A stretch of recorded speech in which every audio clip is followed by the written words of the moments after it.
with Bax and Nagle on Rock 102. It is going to be hot and humid today. A heat advisory in effect until 8 p.m. this evening, and a high of 89. Tomorrow, it breaks a little bit, and sunny and a high of 80. It is 69 giggity in downtown Springfield. Hollywood Trash is brought to you by Western Mass Masons. Call them for all your foundation and chimney needs.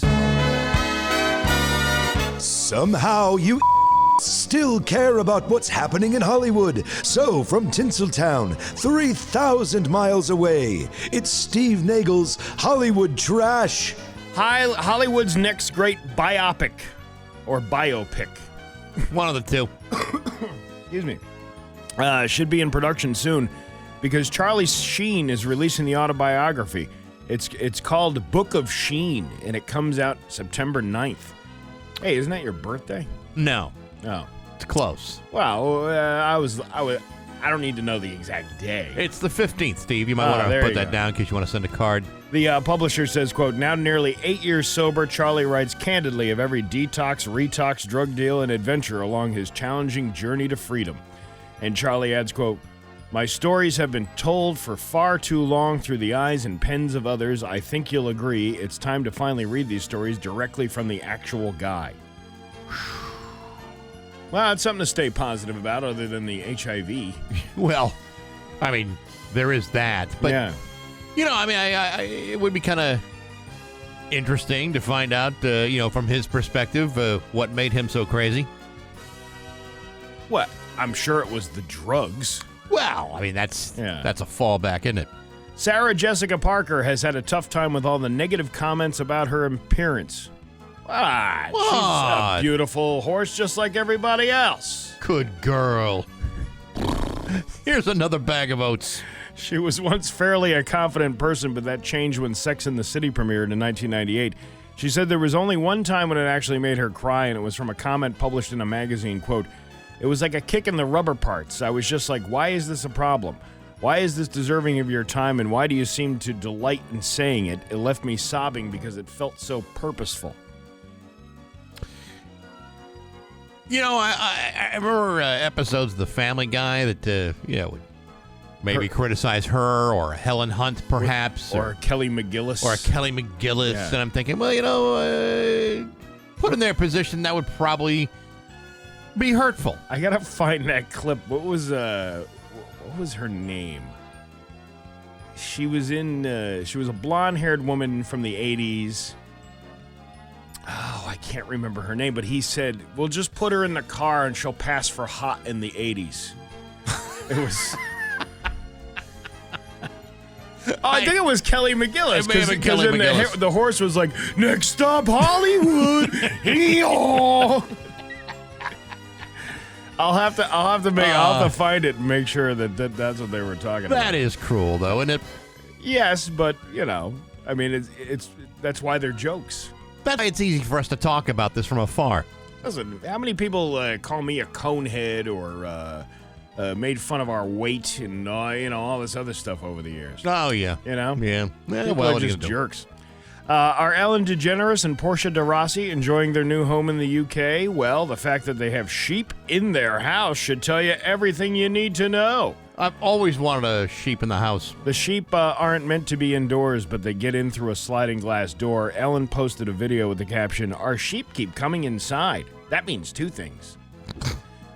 To be fair, we have a piece of furniture that looks like a sheep, but that one doesn't try to eat our rugs. One of the sheep is named Bernie, by the way. Mm-hmm. No word if that's like a political reference or not.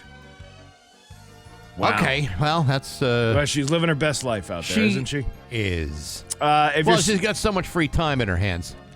If you're seeing a lot of Jaws stuff... Here, you want to feel old, Bax? If you're seeing a lot of Jaws stuff on the internet lately, that's because this summer marks the movie's 50th anniversary.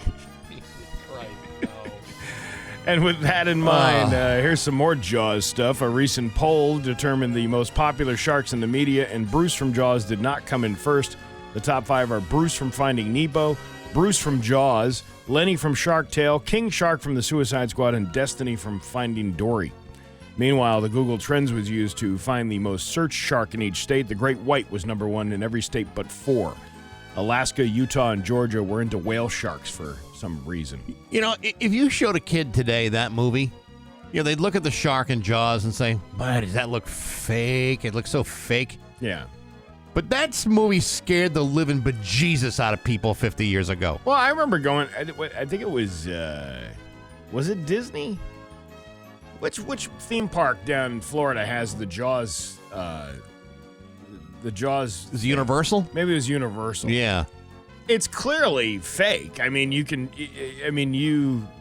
seen it pop out of the water like that, like it's attacking your boat that you're in. Yeah. And you can tell it's a big piece of rubber that they got going on in there. But I don't know. I mean, at the time when the movie came out, it's like even now, 10 years ago, you can tell the difference in the CGI that was used in 2015. Oh, yeah. And the sharpness of what it is now in 2025.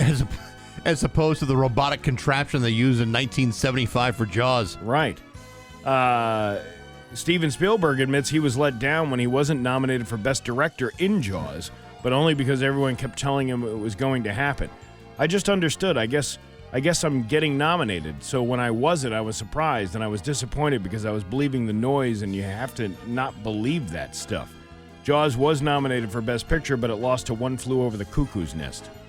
That damn Jack Nicholson. Yeah, he ruins it for everybody. One Flew Over the Cuckoo's Nest says won for Best Picture over Jaws. I would have done that.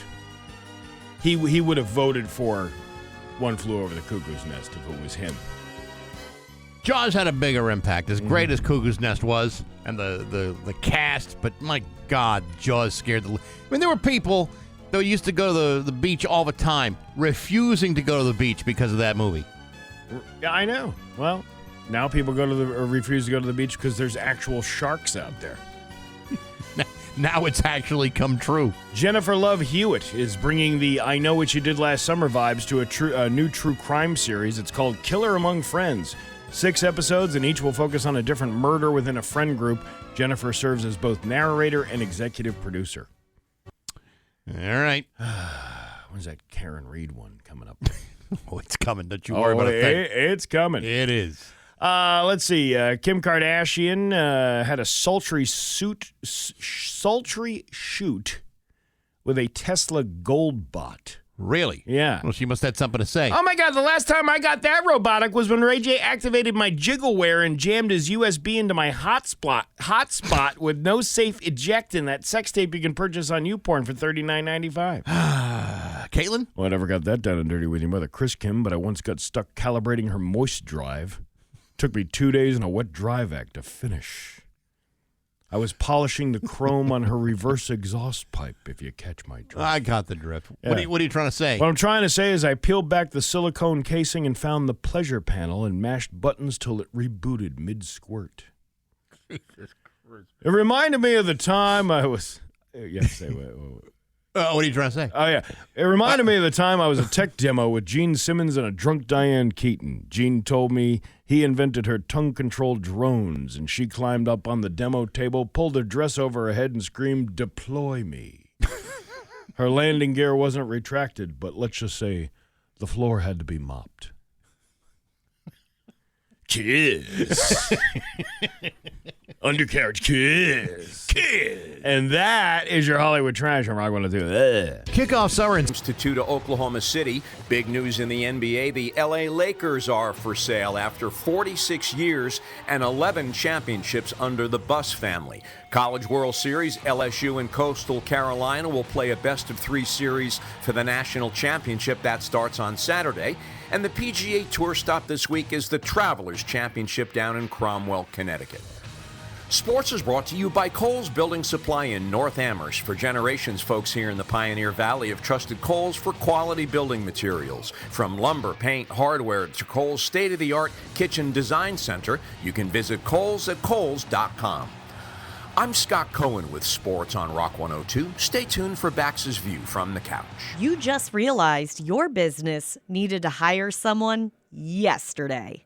How can you find amazing candidates fast? Easy. Just use Indeed. Start at Indeed.com/credit. And now, Bax's View from the Couch, brought to you by Rocky's Ace Hardware, your grilling destination. Weber, Big Green Egg, Uni Pizza Ovens, and Traeger wood-fired grills. Hey, good morning, sports fans. How the heck are you? Folks, when the Boston Bruins last won the Stanley Cup many years ago, we were all excited about it. Granted, it was 14 years ago, but my recollection is that when we had it, we knew how to take care of it. Sure, it made its rounds going from one New England city to the next, but back then we were careful with it. We knew exactly how many beers you could drink from it. We knew exactly how many babies you could fit in the cup when it was time to take pictures. We even knew how much delicious clam dip it could handle. But at least we never broke it. Yesterday, the Florida Panthers, amidst their rambunctious championship celebration of back-to-back titles, allegedly ignored Stanley Cup protocols. Instead, they have ham-handedly gotten a little too grabby with the thing. And as a result, they have allegedly damaged the Stanley Cup less than 24 hours after beating the Edmonton Oilers in Game 6. According to reports, since winning the Cup on Tuesday night, the Panthers have recklessly mishandled the Stanley Cup, resulting in this treasured and beloved 37-pound trophy to be damaged. To be more precise, the cup has been cracked and dented and now needs to be fixed. Folks, this is why we can't have nice things. One minute you're hoisting the Stanley Cup for the second year in a row, the next minute you're holding it together with zip ties and duct tape and hoping that no one will notice. Well, I gotta tell you, even a Brad Marchand would notice a dented cup. And he hasn't been anywhere near the Stanley Cup in 14 years. Frankly, I think it's time the Stanley Cup come with a carefully crafted set of instructions. Listen, they've been handing this thing out since 1893, and over the last 132 years, they've only had to replace it 2 other times. So if you think you can just break it and go get another one, you got another thing coming, mister, because these things don't grow on trees. So let's be careful with that thing. That way, when the Bruins win it again a million years from now, we'll still be able to use it. But hey, enough of my yapping. Sports brought to you by Rocky's Ace Hardware. How many power tools are on sale right now at Rocky's? Well, I'm looking at the sales flyer online and I'm losing count. Milwaukee, DeWalt, Craftsman. See the flyer online and pick one up at the store. What's on sale at Rocky's? It's always at your fingertips at Rocky's Ace Hardware. I'm Bax. That's my view from the couch. Rock 102, Springfield's Rock 102, Springfield's Classic Rock. It's 6:13 and AC/DC with Bax and Nagle on Rock 102. Heat advisory will be in effect today from 11 a.m. to 8 p.m. It's going to be muggy and hot and humid with a high of 89. Tomorrow, things start to break a little bit, though. A little bit drier and a high of 80. It is 69 giggity in downtown Springfield. See, I got 94 degrees. I got that from the Weather Channel. Yeah. Apparently, their whole thing is about weather. All right, let me see. Let me just see something here real quick. Because I always do weather East Longmeadow because that's where we are. Yeah, but I always get my information slightly closer to the equator. Let's see. 91, it says. See? It's fluctuating. Springfield.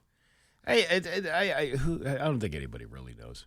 Listen, by the time it gets to 89, 90, or whatever, we're all going to be saying, Jesus, it's too hot for the 19th of June. Juneteenth Day. Oh, yeah, right. Today is Juneteenth, isn't it? It is. Yeah. Well, yesterday was a big day. Karen Reed was found not guilty of the 3 most serious charges she faced in the death of her boyfriend, Boston police officer John O'Keefe, bringing to a close a 3-year saga that has gripped the state. The jury of 7 women and 5 men acquitted Reed of second-degree murder, manslaughter while operating under the influence, and leaving the scene of an accident on Wednesday after deliberations across 4 days. Reed was only convicted of the least serious charge, operating under the influence, which I thought was kind of weird. Because if you're going to acquit somebody of committing any crime, you might as well just... Yeah, but that's not how they do it. That's why when the jury gets a bunch of charges that they have to deliberate with, they got to go through every charge. Just because you're innocent on 2 doesn't mean you're not guilty on a 3rd. They got to go through all of them. Reed stood as the verdict was recorded. She hugged her lawyer, Alan Jackson, as the verdict came down.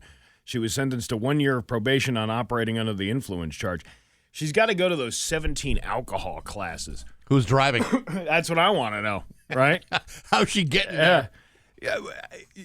I think that'll be a little eye-opener for her. Because, I'm one of the most embarrassing things that ever happened to me was getting an OUI back 20 years ago. Right. And they make you go to these classes to it's like an alcohol education program. Which is crazy because if you've been arrested for drunk driving, ain't nothing that you can tell me about alcohol I don't already know. What are you talking about? Are you going to tell me how to make bathtub gin? Because I'd like to know how to do that. Listen, I didn't come here to find out how alcohol is bad for you. I came here to figure out how to make nice Negronis for everybody. I mean, honestly, it was one of the most embarrassing things that ever happened to me that I ever did to myself. And I'm lucky I didn't hurt anybody, and I'm lucky I didn't kill anybody. Right. But having to go through that whole process, if you look at it from the legal side of it, nobody's really trying to help anybody get help.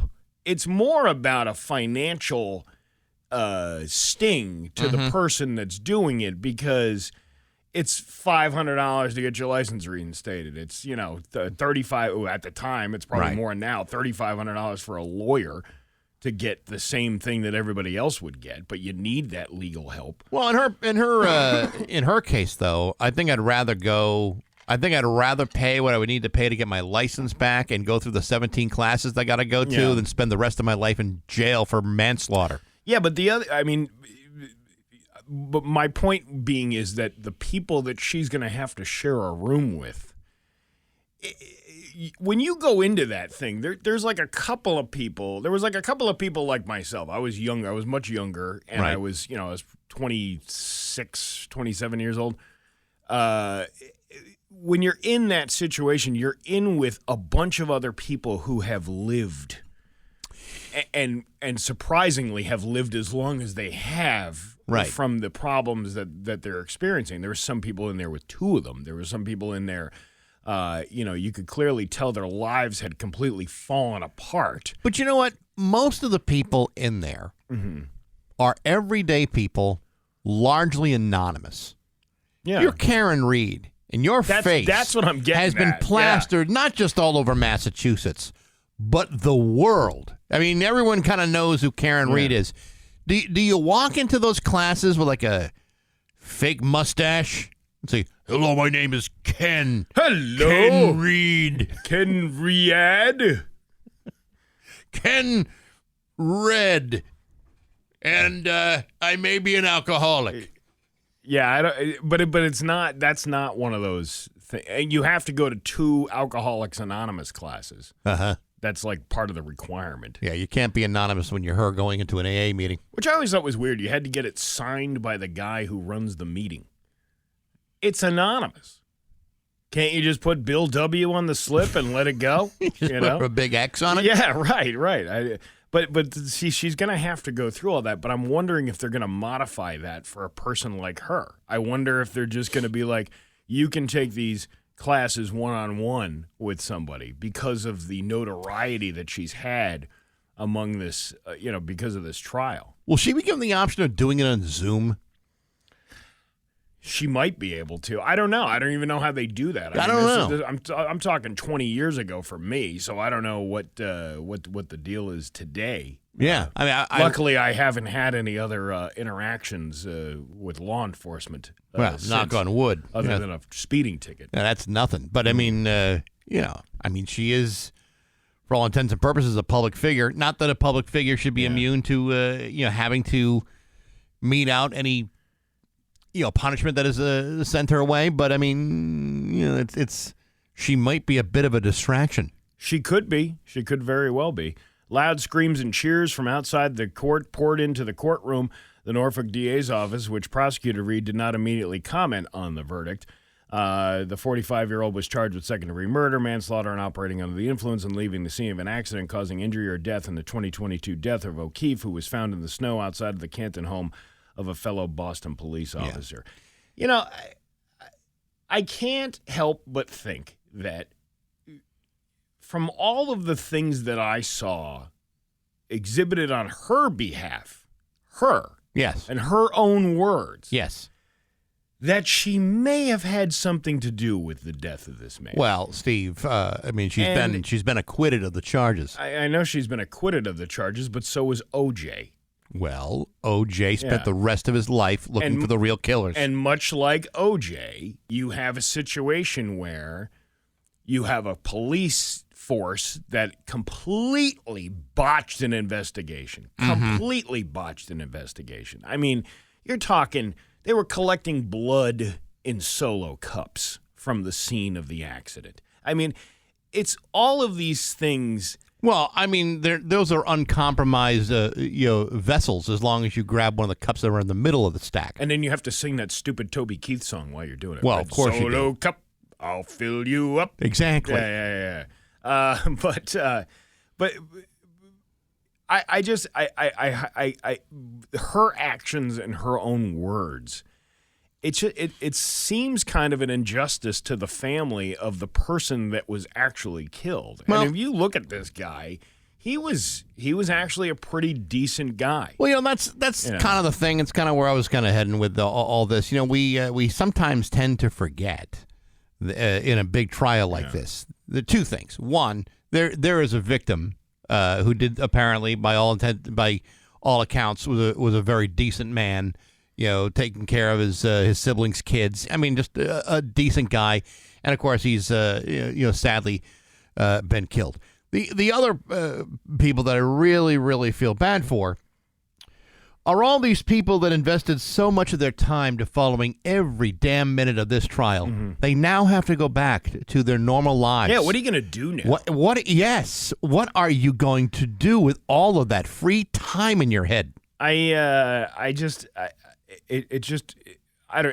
kind of just amazes me how people can get so involved in something and not really see the way she acted and the way she treated his family and the way she she didn't care anything about those kids. Yeah, well, she could care less. Well, that may all very well be true, Steve, but that is not enough to convict her when there's so much reasonable doubt flying all over the place. I understand that, but I'm just talking about, I think if I was a juror and had seen any of that stuff that was released beforehand, I would be like, I don't know, man. She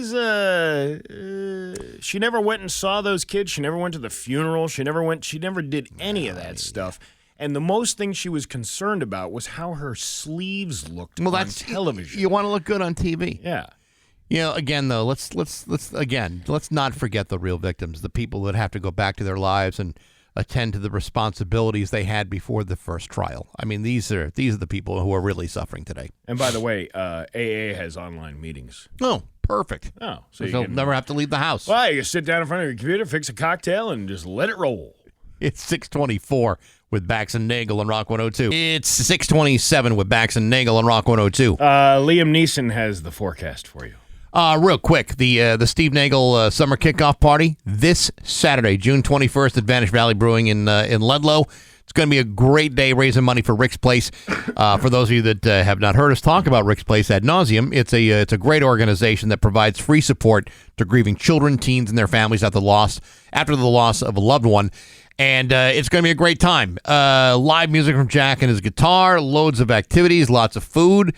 From Vanish Valley, the Matt Eats food truck, plus malicious ice cream. You can still get your tickets at rock102.com, only $10.21, plus a small ticketing fee. And every penny raised goes directly to Rick's Place. It's Steve Nagle's summer kickoff party, Saturday, noon to 3 at Vanish Valley Brewing in Ludlow. Brought to you by Dave Miner Exterior Home Improvements, Aquapump, Aura Credit Union, and Rock 102 Springfield's Classic Rock. Actually, 12 and under are free, by the way. So it's really just the adults that are paying, essentially. Yeah, but you got to bring them in groups. Unless you're 13, then you're considered an adult. But you got to bring them into groups of 12? No. It's just 12 years old. Oh, I see. Individually. I see. Yeah. We've beat that joke so much. It never. Oh, yeah, and we've never repeated a joke over and over again. No, we haven't. You ready to laugh, by the way? Have you ever told this joke before? No, actually, this is the first time. You ready? I'm ready. All right. It's Bax and Nagle's Joke of the Day. I'm funny how? I mean, funny like I'm a clown. I amuse you. On Rock 102. I make you laugh. Springfield's Classic Rock. What do you get when you mix 9 Tito's and a Lexus? I don't know. A dead boyfriend, a cracked taillight, and 30,000 people screaming, "It was the dog!" I don't even know what that's about. I have no idea. It what makes you're no talking about. sense at all. There you go. Services and experts and your Nagle in business the morning. needs. Staples. That was easy. In-store, online, and on the app. 6:32 with Bax and Nagle and Rock 102. It's time for news brought to you by the law offices of Mark E. Salamone. Injured? Tell the insurance company you mean business. Call 1-800-WIN-WIN-1 right now. There's local radio icon Steve Nagle. Thanks, Bax. Holyoke police arrested a Chicopee man on Tuesday after they seized over 100 vials of cocaine during a quality of life property check on South Bridge Street. Oh, look at this quality of life out here. Seems to me he's living it up. Officers said they identified 43-year-old Richard Cocatus as a suspect. They say he reportedly told officers he had a knife on him, and when they went to retrieve it from his pocket, they also found about 111 vials of cocaine and over $100 in cash. Cocatus was arrested and now faces multiple drug charges. Uh-huh. I bet you he's going to fit in just fine with Mr. Pinkney yesterday at the... And his first name is Richard, you say? Yes. Just go by Rich or Rick, or just go by Richard or some other extraction of that name? It sounds like what was the name in Monty Python? Incontinentia. Incontinentia. Incontinentia buttocks. No, but what was the first one? Biggest. Dickus. Just amuse you. He has a wife, you know. Incontinentia. Incontinentia buttocks. Cocatus was arrested and now faces multiple drug charges. We'll have to rework that one. Okay. Now, is this one of those things where the police say, "What is your name?" and this is kind of like a Steve Nagle Mass Live situation? My name is Barry. Barry McCockner. Barry McCockner. Yeah, I think it probably is. Dick. My name is Dick McCockner. Gazinia. The Palmer Police Department is asking for help in identifying a man who allegedly pepper sprayed someone at a gas station. According to police, a Tesla Cybertruck was exiting the Mass Pike when someone else on the road gave the driver a thumbs down. That's when the Cybertruck driver turned around and followed the other car into a gas station on Thorndike Street. After some words, the Tesla driver allegedly pepper sprayed the other person. The suspect is described as white, possibly in his 40s, who was last seen wearing a baseball cap. The Cybertruck also appeared to be a temporary registration plate. Anyone with any information about the suspect or his whereabouts should contact Palmer Police. Everybody's getting all bent out of shape of these Cybertrucks.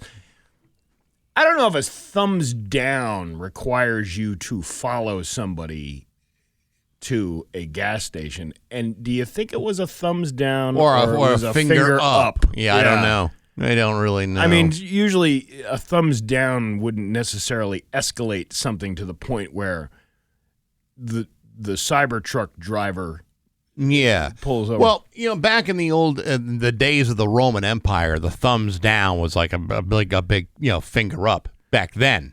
So I don't know if this guy's going old school, like really old school. Doing Julius Caesar style? Yeah, exactly. Yeah. It's hard to tell. These people with things come and go out of fashion all the time. These people with the Cybertrucks not having a good time right now. Well, first of all, you take the Elon Musk thing out of the equation. It's still kind of a douchey car to own anyway. Well, that's kind of where I'm at with it. Like Listen, I've told you many times, I don't boycott businesses. No. Because of their political views or their ideologies. I boycott businesses because they suck. Which is why I won't go into a bone deep throat anytime soon. See, I don't even avoid something because it sucks. I just don't. I don't care for judgment.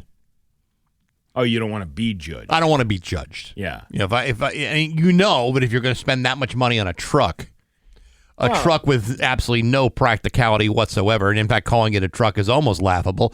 Most people are going to think this guy's kind of a douchebag. I just, with the whole, the people with the poor Elon, he's losing money. Okay, well, then come up with a better vehicle.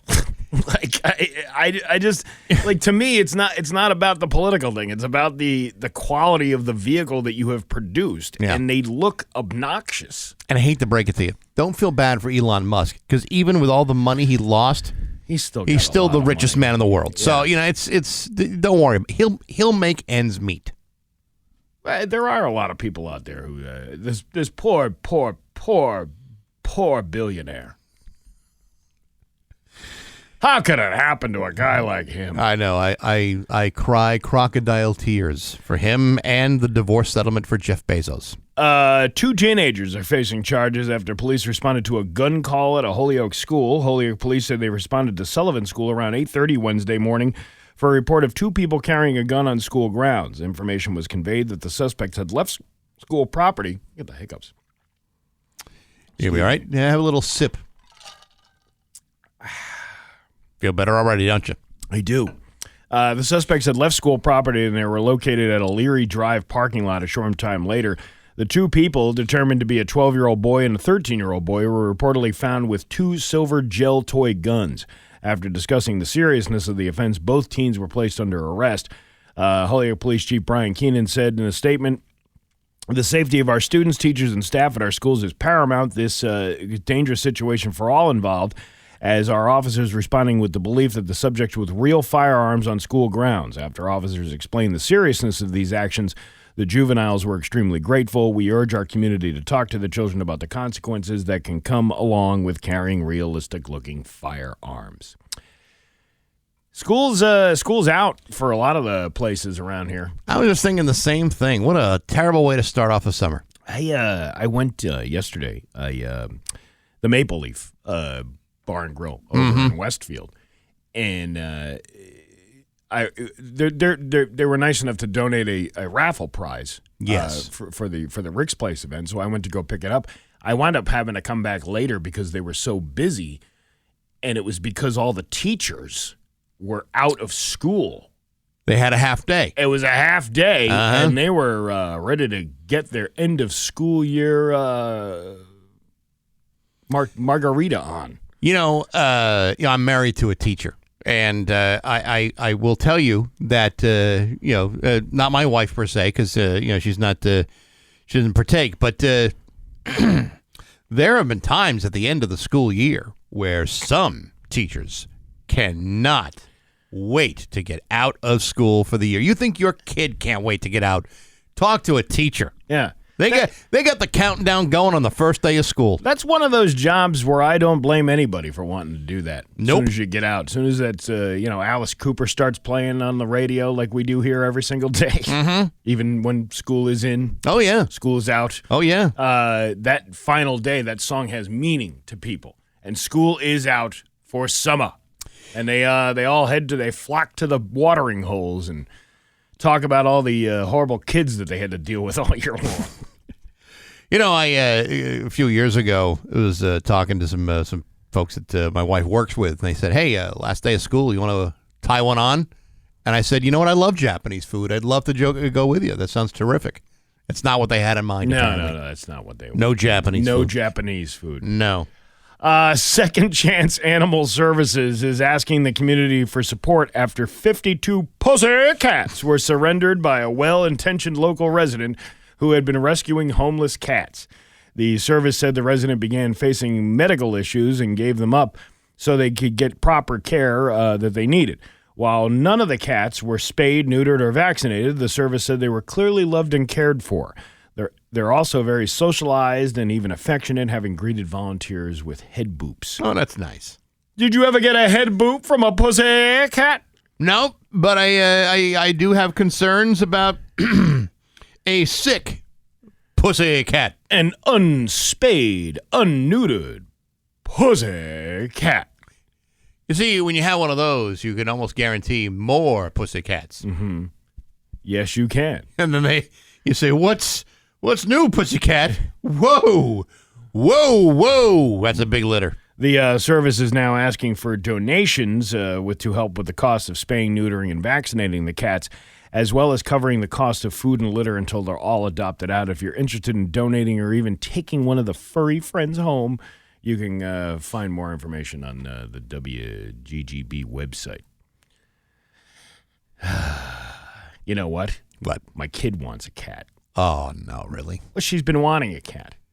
But when we had the guinea pig, I was like, absolutely not. We got enough animals in this house. We got Right. a dog and a guinea pig. Now that the guinea pig has passed on, She wants a cat. it was like it was almost like waiting for that final day when the guinea pig. I think it was less than 24 hours. Well, can we get a cat now? Yeah, okay. Like, yeah, Yeah, listen, I've had cats. yeah. And I like cats. Cats are nice animals.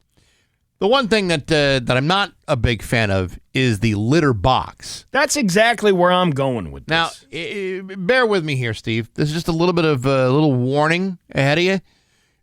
When a kid says, Dad, I would like a cat, and I will be willing to care for the cat, the kid does not necessarily think, oh, part of caring for the cat is to clean the litter box.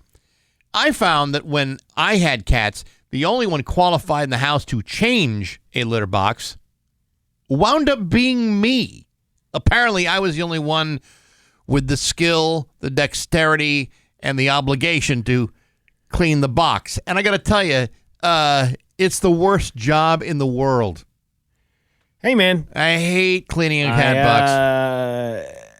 I had an experience with dishes the other day. Dishes. Hand-washed dishes that were on the counter drying Uh-huh. that I asked, could you please put these away when they're dry? Yes. Hours and hours and hours. Those things dried. Are you sure? Yeah. And they finally got put away yesterday. And when was this that you told him? Tuesday. Tuesday. Yeah. Tuesday early afternoon. Takes 24 hours to dry a dish, right? No, it takes 24 hours for the information to settle into somebody's head to even think about putting the dishes away. This is where I'm what you just said. Yeah. It's the process. It's okay. We can get a cat, but who is going to be responsible for cleaning said box? I wound up putting the dishes away. That was a big mistake. That was a mistake. No, because the counter needed to be cleaned off. Like I just couldn't take it anymore. I'm like, Well, I got to put these away. I asked several times. Right, but you could also say these need to be put away now. Like there's no time limit. It's not open ended. It's like we're going to do this now. Yeah, I guess I could do something like that, but really, I don't know. I'm just No, I get it. projecting, thinking that somebody will finally get it. See, you're at the bargaining stage of that kind of thing. You're kind of bargaining with a teenage mind. You're like, these dishes have been out there for 24 hours. I would like you to put them away. Yeah, Dad, I'll get to it. And then never gets to it. As opposed to you say, here are the dishes. Let me walk you over to these. Put them away now. Problem solved. Now, if you have a cat and the cat has loaded up the box, which they do every single day, it never ever stops. That's when you say to the kid, I want you to change this box now.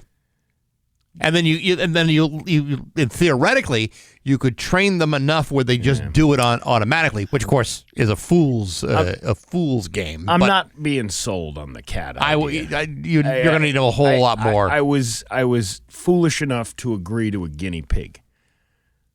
Look how that turned out. Well, it's like having a rat in your home. Yes. A rat that you feed and love and cuddle with. And who was the one who cleaned the cage? It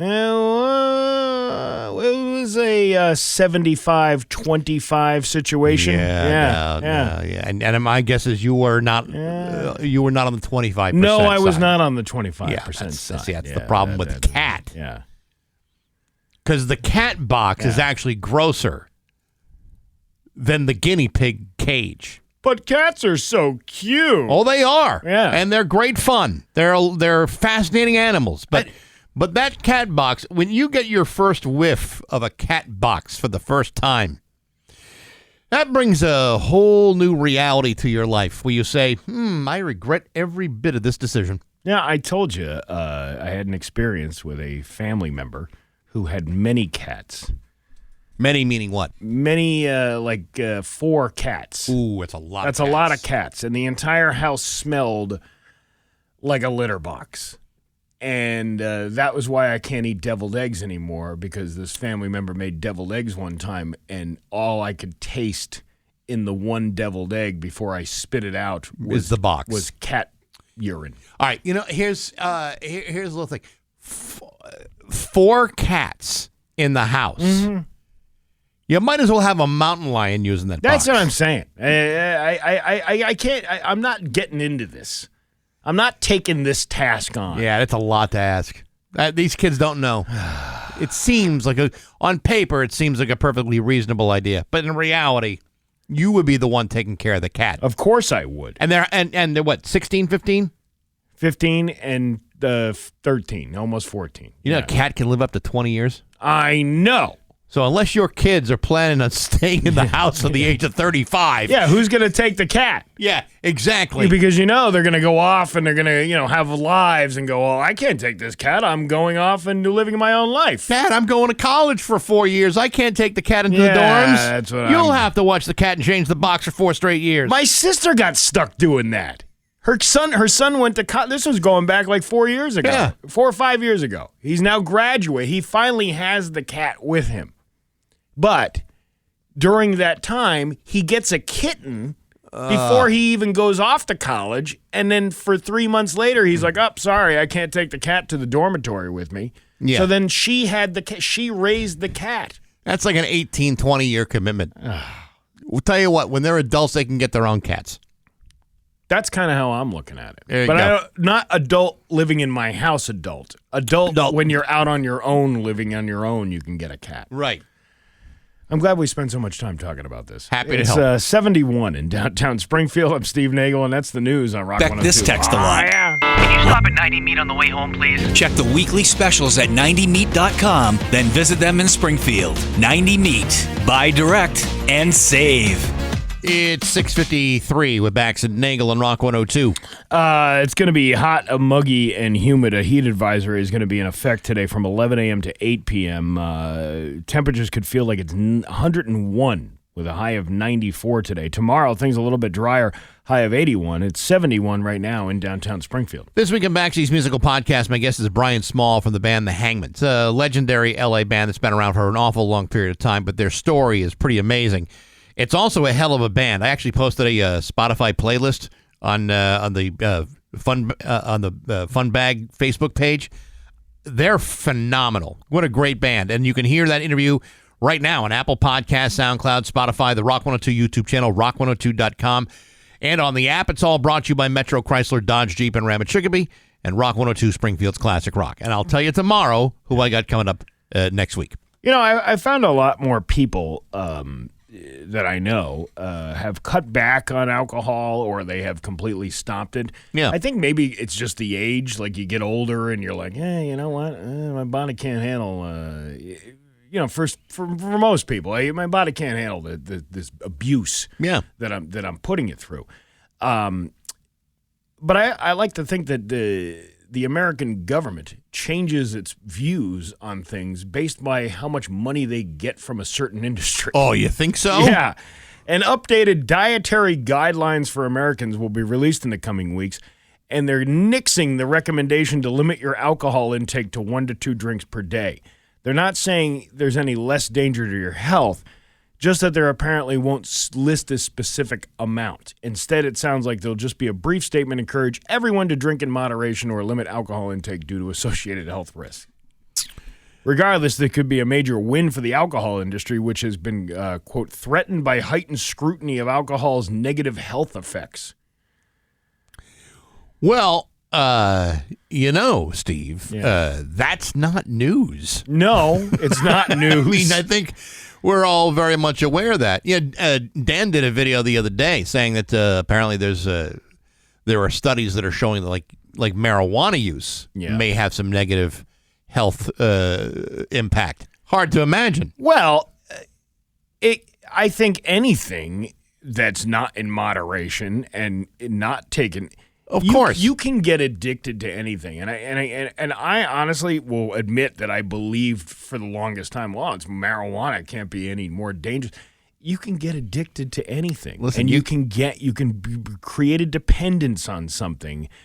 And when you start seeing people who are like getting up in the morning and taking 50 milligrams of weed to get through the day, that's a problem. That might not be healthy. But it's just funny that, for years they were like, no more than 2 drinks per day. I used to follow that guideline from my doctor, but I would wait until Saturday and have 14 of them to catch up for the other 7 days. Well, I mean, you gotta balance yourself. Listen, yeah. It's like I'm at a bar in Canton. I'll have 14 of these, please.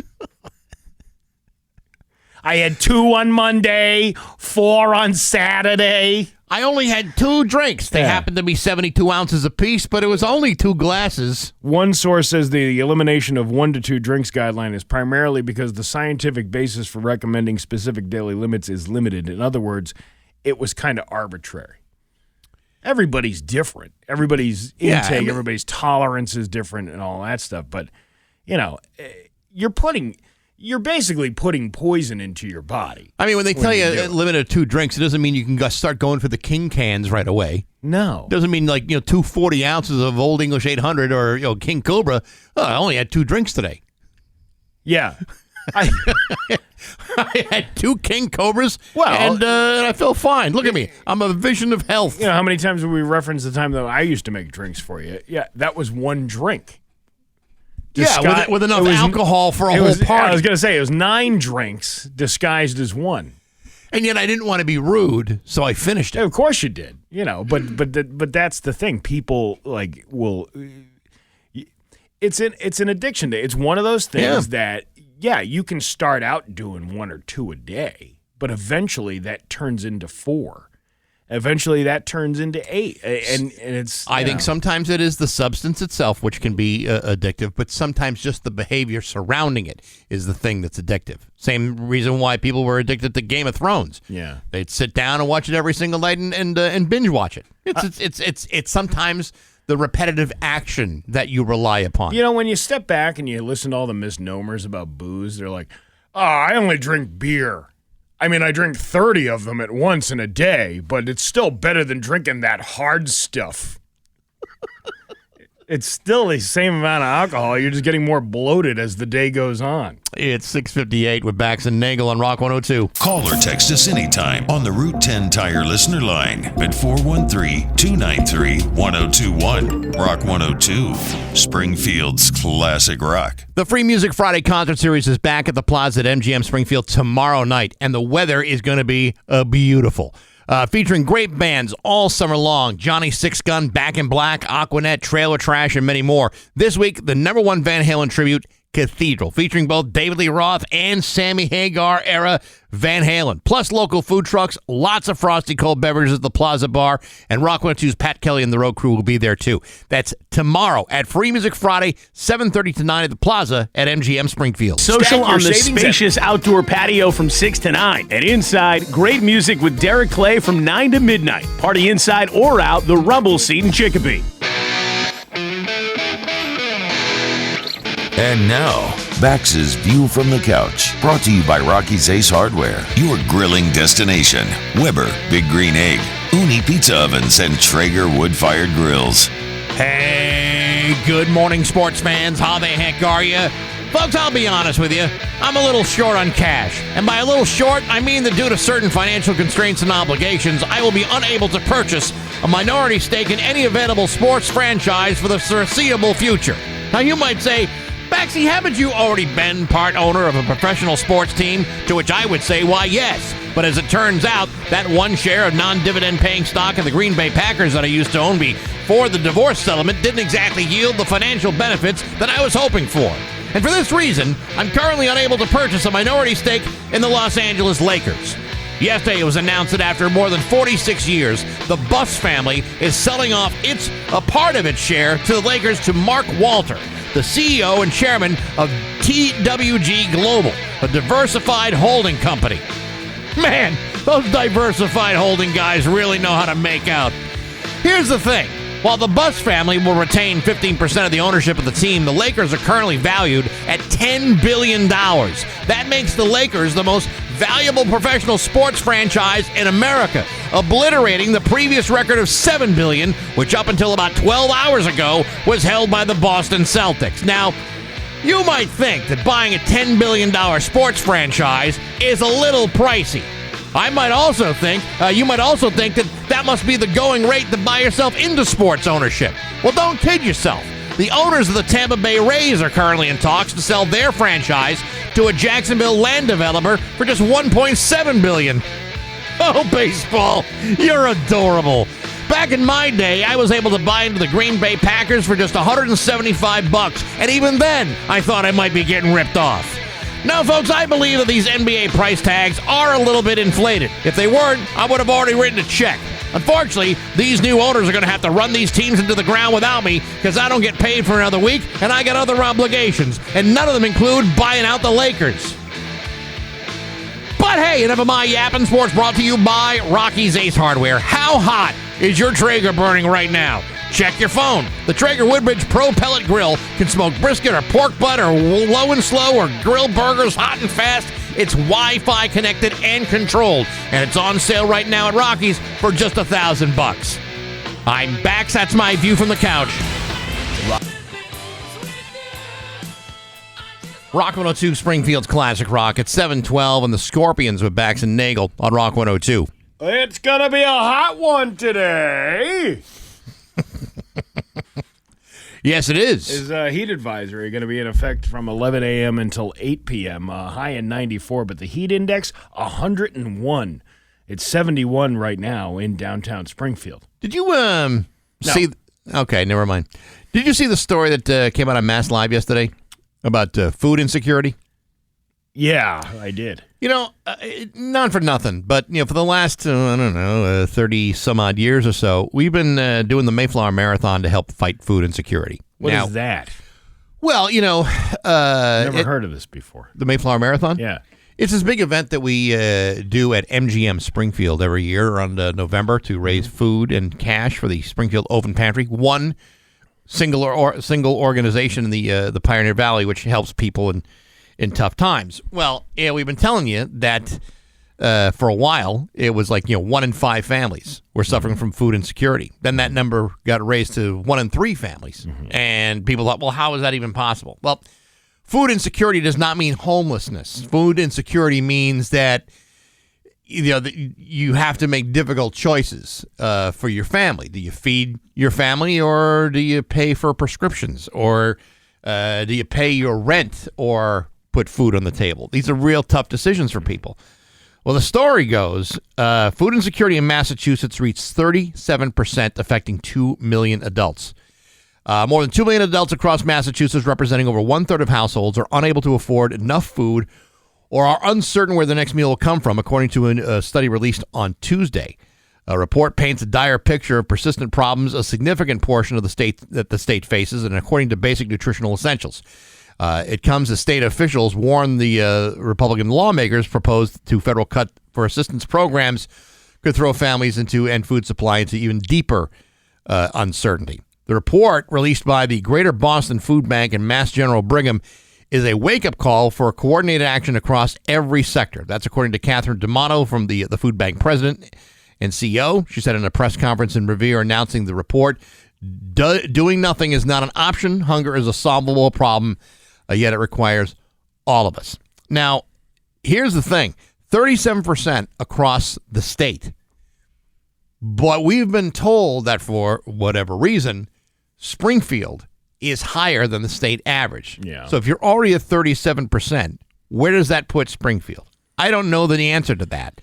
But it's pretty damn disturbing that we're at that number, 37% across the state. And I think that some people tend to forget that food insecurity and the open pantry don't just do things around Thanksgiving. It's a full year proposition for people. And if you're going to make donations, consider doing it now. when Well, food supplies are even less. And that's always the misnomer. Like, because we do that event around Thanksgiving, people think it's a Thanksgiving-based food drive when it's not. I mean, the need is all year long, as you just threw out those numbers there. So, it's, donate to your local food pantry. And yes, as much as we are the cheerleaders for the open pantry of Springfield, there are many other food banks throughout the different cities and towns throughout Massachusetts. There's one in my town, the Hilltown Food Pantry, Huntington Food Pantry. There's Northampton. There's Hatfield. There's all places that you can donate things to. That it doesn't necessarily need to be the open pantry, because a lot of that stuff gets distributed to those food banks anyway. I mean, there's even there's even a food pantry in Longmeadow. Yeah. Did you know that? In Longmeadow. Well, you wouldn't think that's possible, but yet, believe it or not, there's food insecurity in Longmeadow. Well, I mean, just because of the fact that, there seems to be a higher income level throughout that town doesn't mean there aren't people suffering from food insecurity. Of course not. It's a lot nicer food. I mean, yes. I mean, you have to make the choice. Do I spend money on the mortgage, or do I deny my family the caviar and bonbons that they were hoping for dinner tonight? Well, that's what they have. Call. They have goose pâté and caviar for their food pantry out there. Sorry, kids. Times are tough. We're going to have to scale back on the escargot and Evian water for everybody. I'm sorry. But it is a huge problem, and it's an increasingly huge problem. And I mean, 37%. I mean, it almost doesn't seem like a real number, but the fact of the matter is those numbers have been escalating for the last several years. So it's not out of the realm of possibility that we're reaching 37% or 40%. Yeah. Springfield could be at 40%. It tends to be, a couple percentage points above the state average and certainly above the national average. Yeah. It's a systemic problem. I mean, it's funny how we have money for all this other stuff, all these projects and it drives me nuts with these political things, and I'm being bipartisan on that.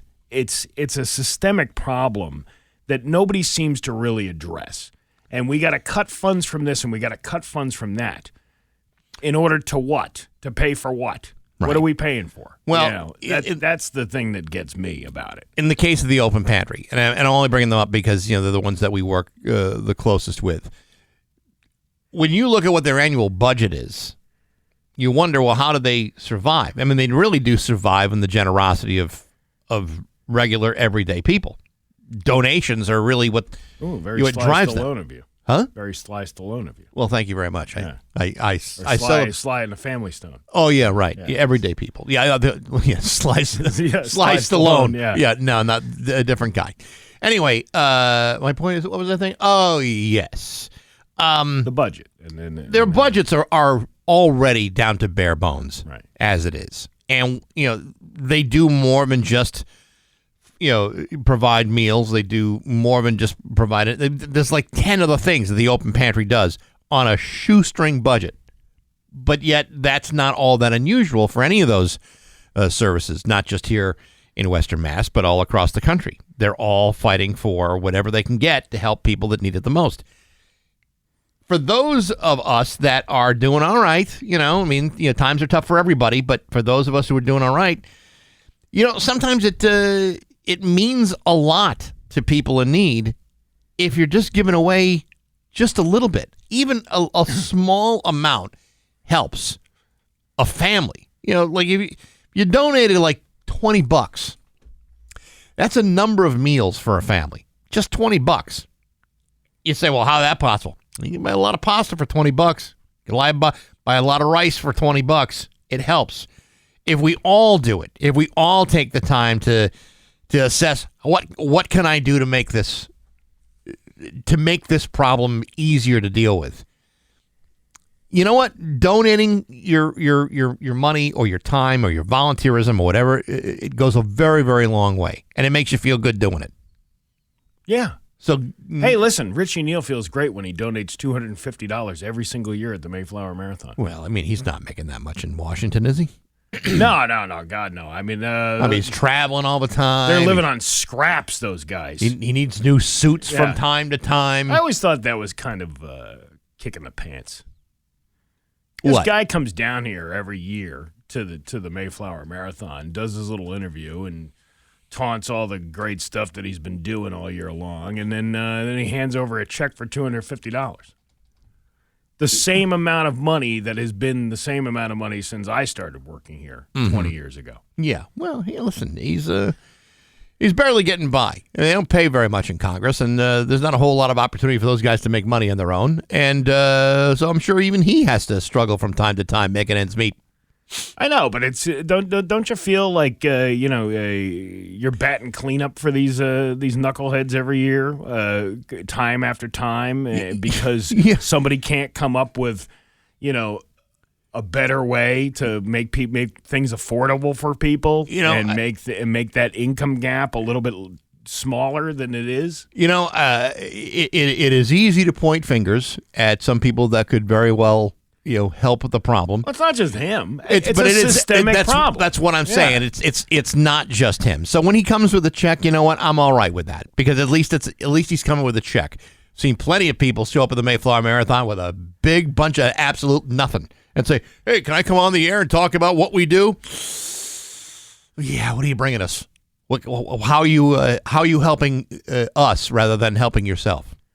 It's like, I appreciate the help. Because I'm pointing out that there are local people who, maybe there's 3 or 4 people, and they put together like a $3,000 donation from all the things that they went out and put effort into to get people to donate to them. I think it's fantastic. The Italian club, little things like that. And yet the guy who gets the most money from GE and all of these corporations and these, hundreds of thousands of dollars in campaign funds, donates $250 and has consistently done that same amount for at least the last 20 years. I mean, obviously $250 went a long way back in 2005. Right. But it still doesn't go as far as it does now. At least he's consistent with it. And you know what I mean? I understand what you're saying, but I mean, there's a lot of other congressmen, a lot of other politicians that don't do anything for the Mayflower Marathon. At least he does. I'll give him at least that much. No, you give a lot more credit to people than I do. I'm just saying, not every politician shows up to the plate, if you know what I'm saying. No. It would be nice to see. Happens a lot.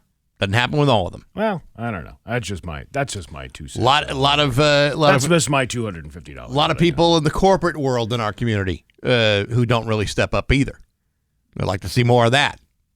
That would be very helpful if we can get that accomplished. That's going to cut into their profit margin. You can't do that. Listen, if they came up with a $250 check, I'd be cool with that too. Yeah. We could solve food insecurity in couple of donations from some major corporations. Yeah, but we don't. Well, I mean, we do what we can. I mean, I donate a little bit. I know, but it just seems like we shouldn't have to be doing the cleanup every year. It's just one small effort that unfortunately sustains the open pantry for quite a while, for a couple of months. So I'm happy to do it.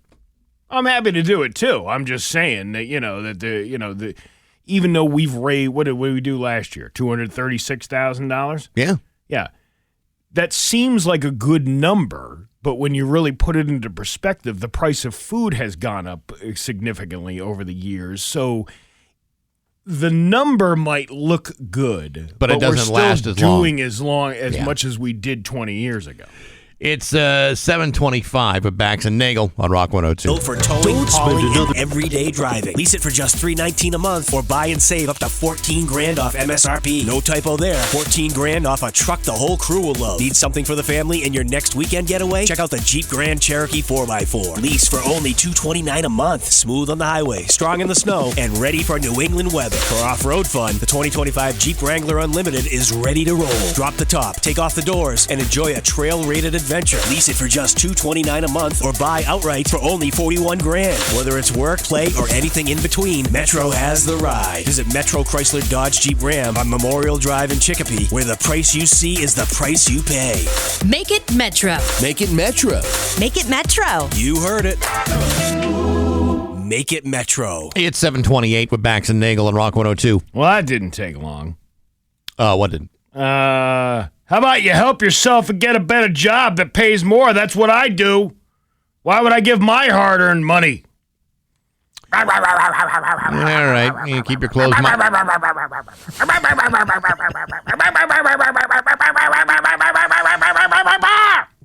Now, Steve, I understand that not everybody is as generous as maybe you or myself, but listen, we're all working hard. We're all doing what we have to do, but sometimes it's not about getting a better job. Sometimes it's just about living life, and that's something to consider. Hey, isn't there something going on tonight that people could potentially be a part of or participate in? Why would I give my hard-earned money to a $20 dinner and a comedy show over at the Shortstop Bar and Grill? Get a better job. That's what I'm doing. Yeah. I mean, it's $20 is an awful lot to part with. I can't believe I get up there on stage and tell jokes and say, what you do? I work my ass off all day, and I tell you what you get $20. Actually, I think this guy could really use a comedy show. We got news next to Rock 102. Here's your Call Western Mass Freedom News. or visit consumercellular.com/facts. Plans include $5 credit for auto pay and e-billing. See site for additional facts.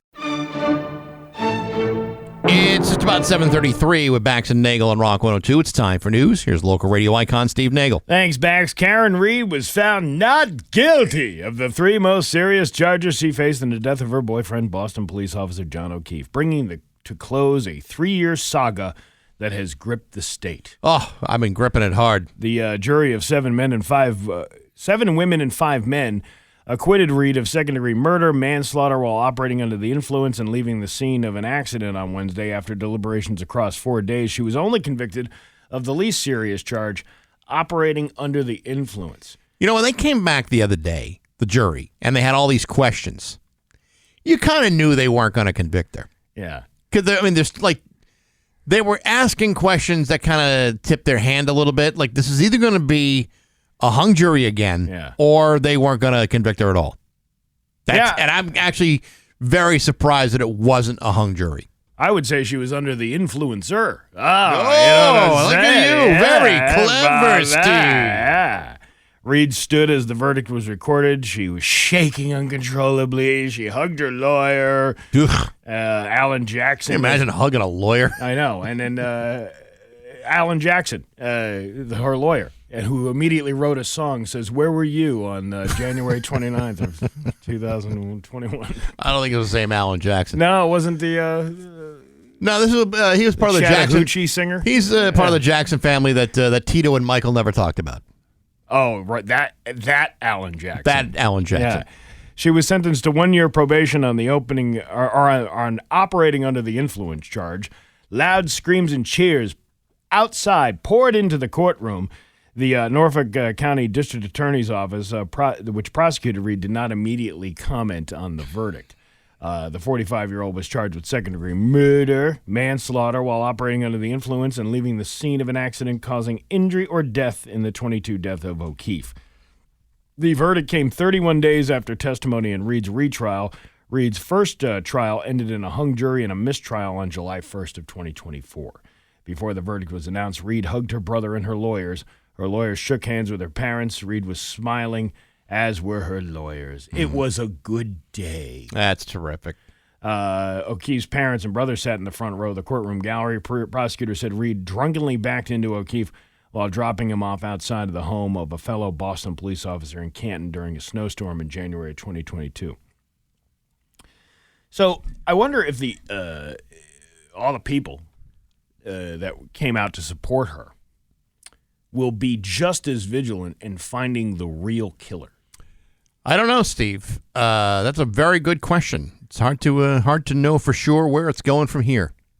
Well, I mean, if you want justice for John O'Keefe, wouldn't you continue your crusade in finding the true killers? I'm pretty sure that most of the people that were deeply invested in this case are only concerned about whether or not she was found innocent or guilty. They're not so concerned about what actually may have happened and who was responsible.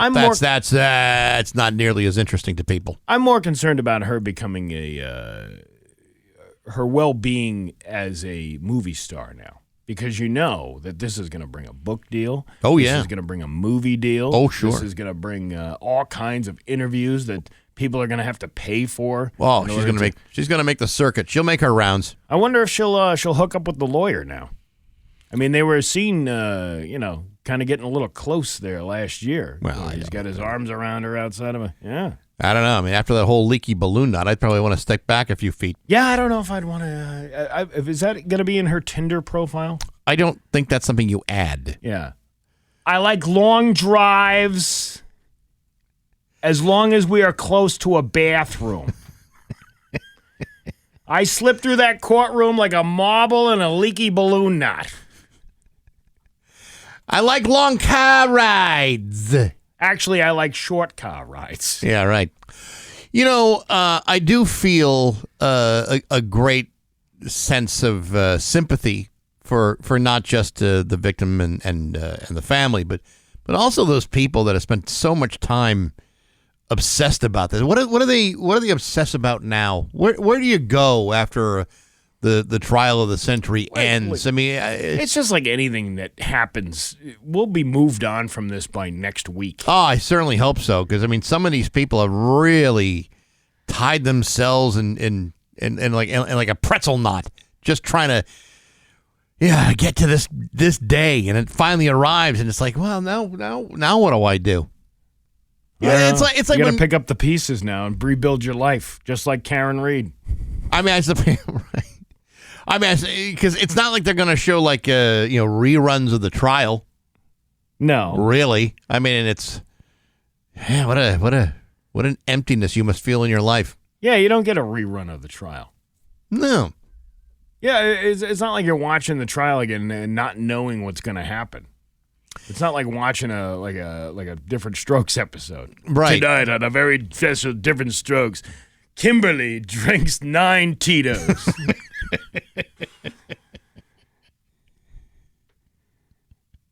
Kimberly, did you take out my Lexus this afternoon? No, Dad. I didn't. Willis, did you buy your sister all that alcohol? What you talk about, Willis? Yeah, what you talking about, Willis? You had 9 Tito's? What you talking about, Karen?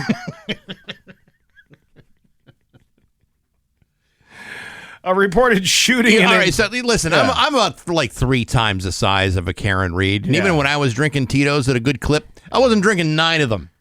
Well, she says she didn't have 9. She was doing that Massachusetts math with the well, I had 1, and then I poured that into another one. Yeah, everybody figured it out that she had about 9. 9, even at my with my proportions, I would have a hard time knocking down 9 of them. Well, she seems to be an experienced drinker. You know, she's even said it herself. See, this is where I'm going with this. I'm going based on what she said, and she said, I don't black out. Right. Yeah. A lot of drunk people say that. You know why they call it a blackout? Why? Because you don't remember anything. Oh, yeah, yeah. Like you might not remember backing up into somebody in this night. You might not remember saying, "Did I hit him? Did I hit him?" Yeah, you might not remember all that stuff. But you know what? I think with the OUI charge, that's going to help the lawsuit, the civil lawsuit that is indefinitely coming from the families. Yes. Of course, I don't know how she's going to pay any civil judgment, but we'll see what happens. Well, you got assets. She's got a nice asset. Yeah, but and a leaky balloon knot. I'm not sure I want to recover damages from that thing. Yeah. You don't. What are you talking about? All it takes is a little gum. You just. Doesn't it plug up the hole? I don't think so. A reported shooting in Enfield led to a suspect's arrest in Massachusetts. Wow. From that distance? I know, so far. The suspect was identified as Christopher Riley of Enfield. According to Enfield police, they responded to the shooting report at the Innovest Bank on Hazard Avenue on Wednesday night. The suspect vehicle was subsequently identified in the vehicle located shortly thereafter in Agawam, Massachusetts. Wow, he really got deep into the state, didn't he? Said Chief Alaric Fox of the Enfield Police. Police said they also found and seized evidence from the vehicle. They said Riley was charged with a number of crimes in Massachusetts, as well as being a fugitive from justice for the Enfield incident. Relevant charges for the Enfield incident will be subject to an arrest warrant that will be sought later Thursday, today. Fox said Riley was held on $10,000 cash bond and scheduled to appear in court in Massachusetts on Friday. No other details were released. Man, you're really getting that far. So you're telling me that a guy that went all the way into Connecticut to commit crimes has also committed crimes here in Massachusetts as well? Isn't that crazy? That almost sounds like there's some sort of pattern that's developed with this young man. Well, usually criminals do have a pattern. Well, I don't know that for sure. Amazon Prime Day used to be 2 days. Now it's 4 days. So it's Amazon Prime Days? Yeah. The day means 24 hours, does it not? For this planet, yes. So Amazon announced they're extending Amazon Prime Day, so now it's 4 days. Do they not know the word week exists? No, they do. They do, especially if it takes a week for your package to arrive. It was originally 1 day when they started doing it a decade ago. The first Amazon Prime Day was July 15th of 2015, and it was 24 hours long. They upped it to 2 days in 2017, but kept the name. Now it's 4 days, and they're sticking with it. Well, I'll tell you what. If you ever pay for the all the many benefits that you'll never ever ever ever use with a Prime membership. Yeah. It's worth every penny. There's also a big spring sale or a spring Prime Day in March now, and all of them have early deals too. So it's basically just one long Prime year at this point. If you just wait a couple of days. Boy, I sure hope that Bezos doesn't lose his shirt on this. The original summer version of Prime Day will last 4 days next month from July 8th through July 11th. I got that generator last year for $350.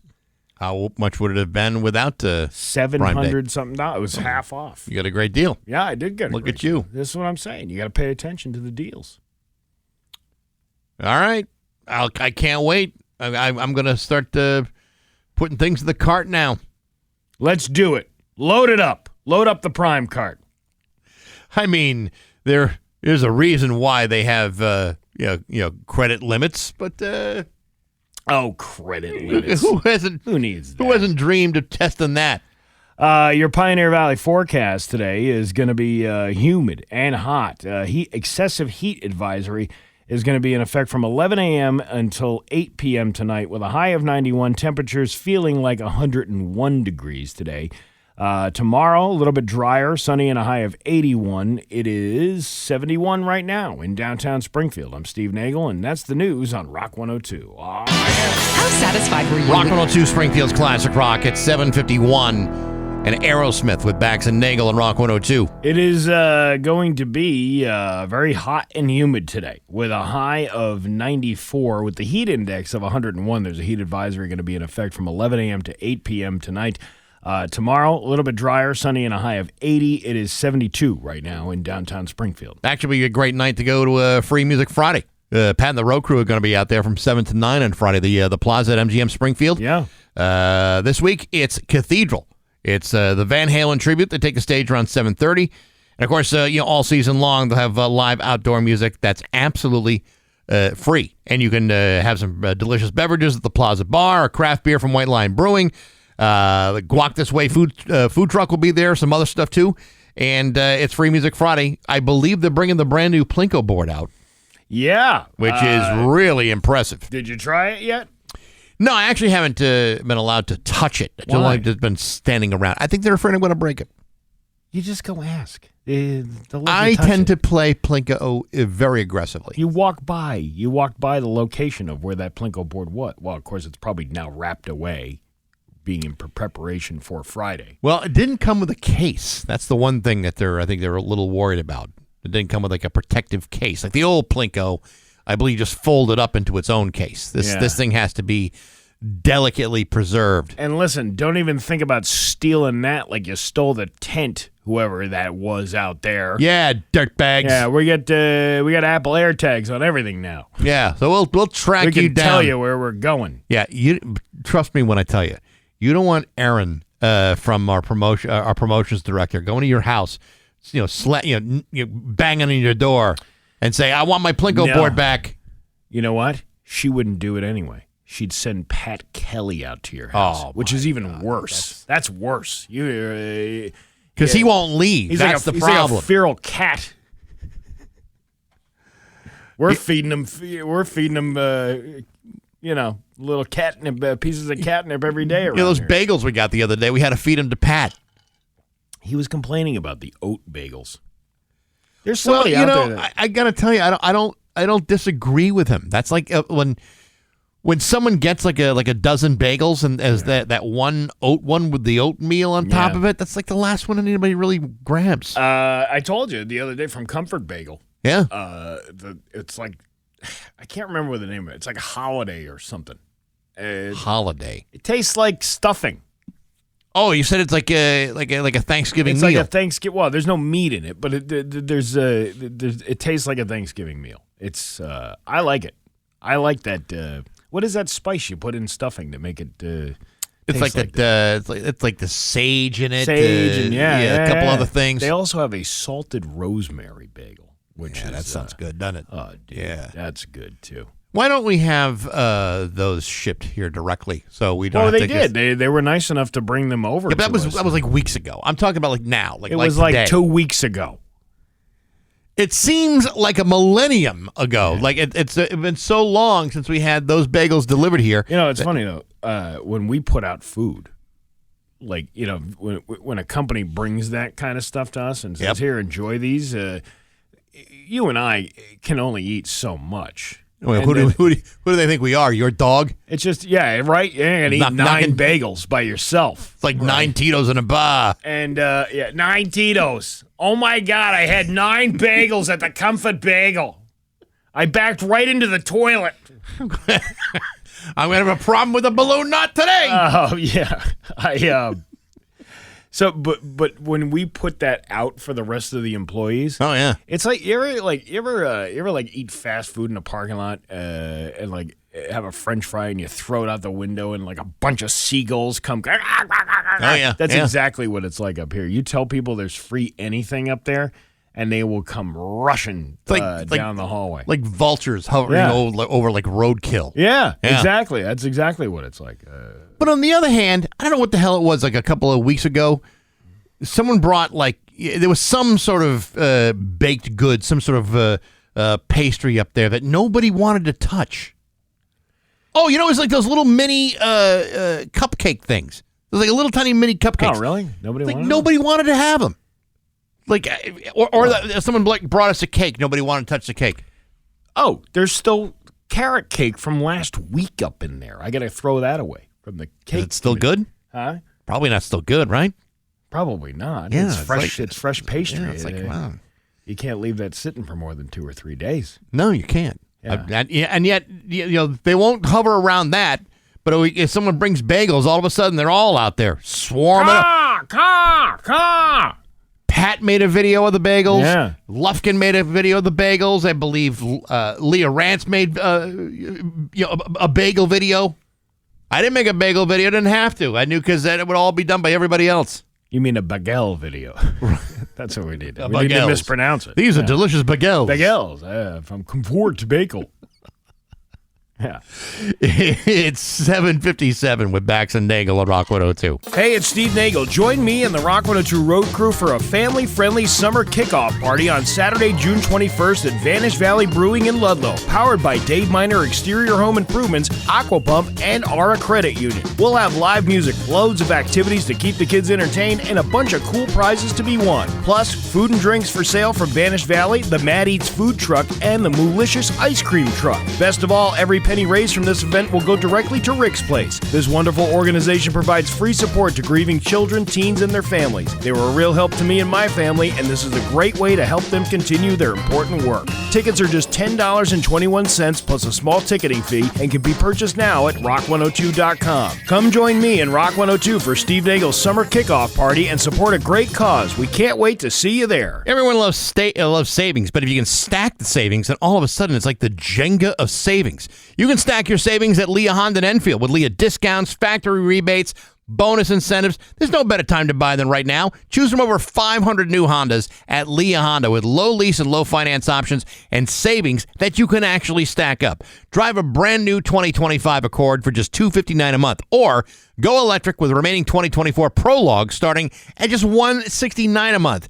Kick off summer with Leah Honda in Enfield with your new ride. Because whether you live in East Longmeadow, Springfield, Stafford, Granby, repeat after me, I'm going to save a lot at Leah Honda in Enfield because everybody saves a lot at Leah Honda in Enfield. Visit General Manager Aaron Boccaselli. Leah Honda, Palumba Drive in Enfield. Leases 36 months, 10,000 miles, $29.77 down plus taxes and fees. See dealer for complete details. Spring.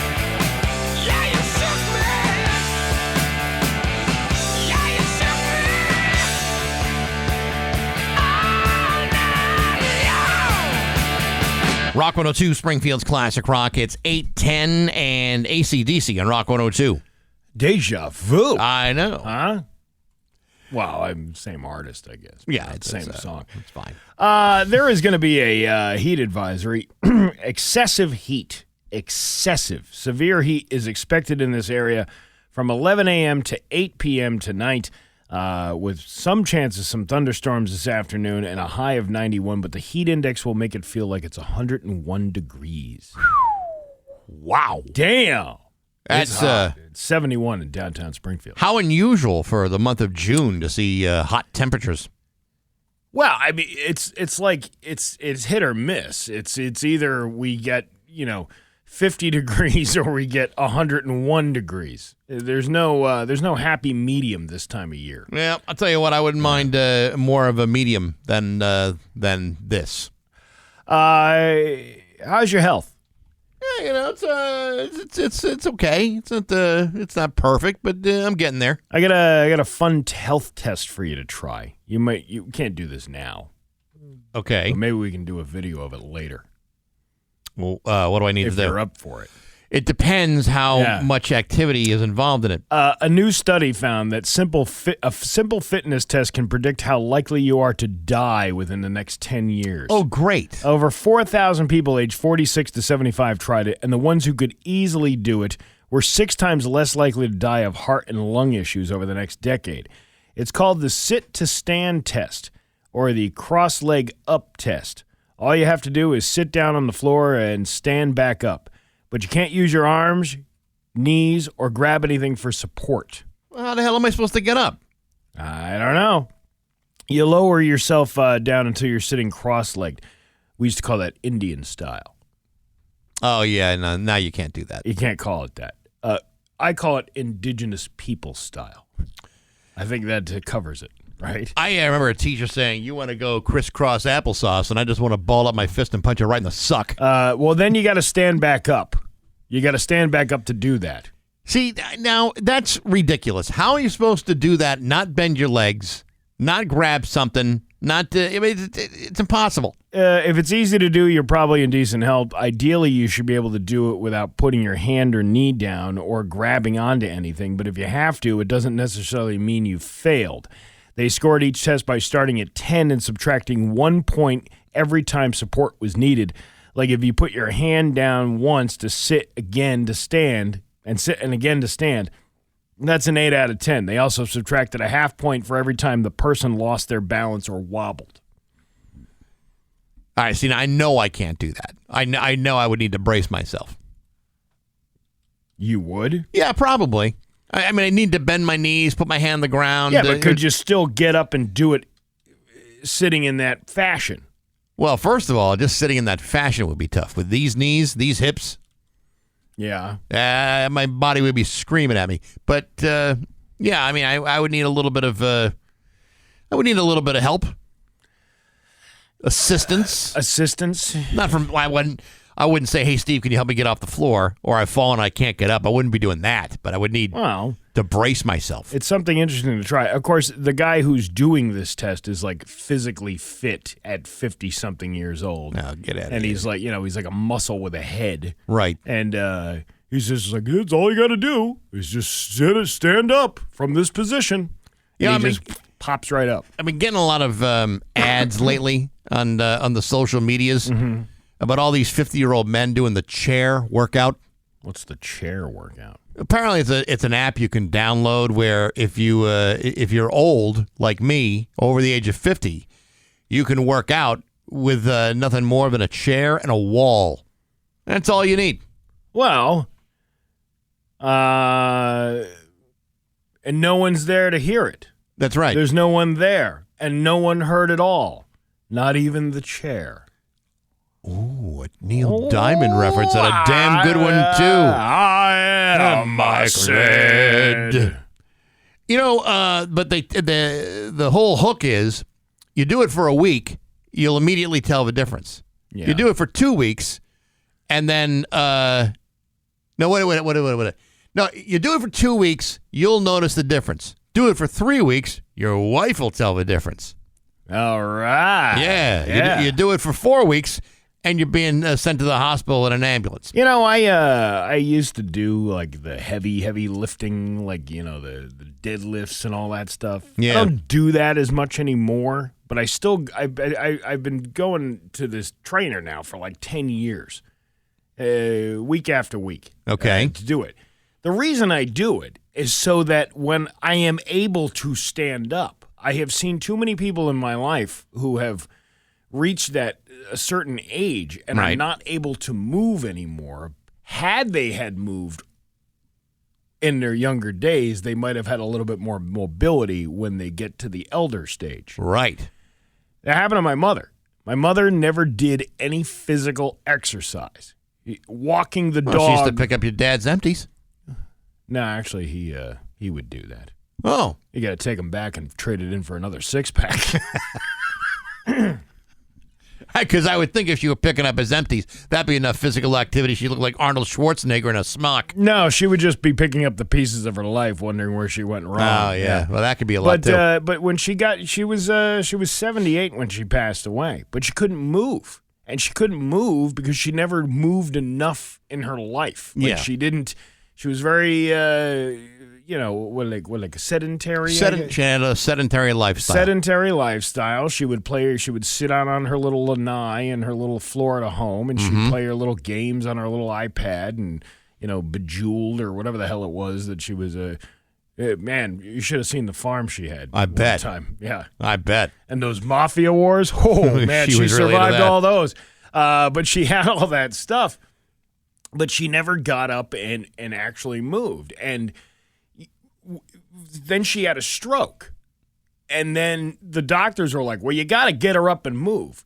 Well, here's the problem. Somebody who didn't want to move their entire life because they were too tired from, she was a nurse. She was an ER nurse for many years. So she was on her feet a lot.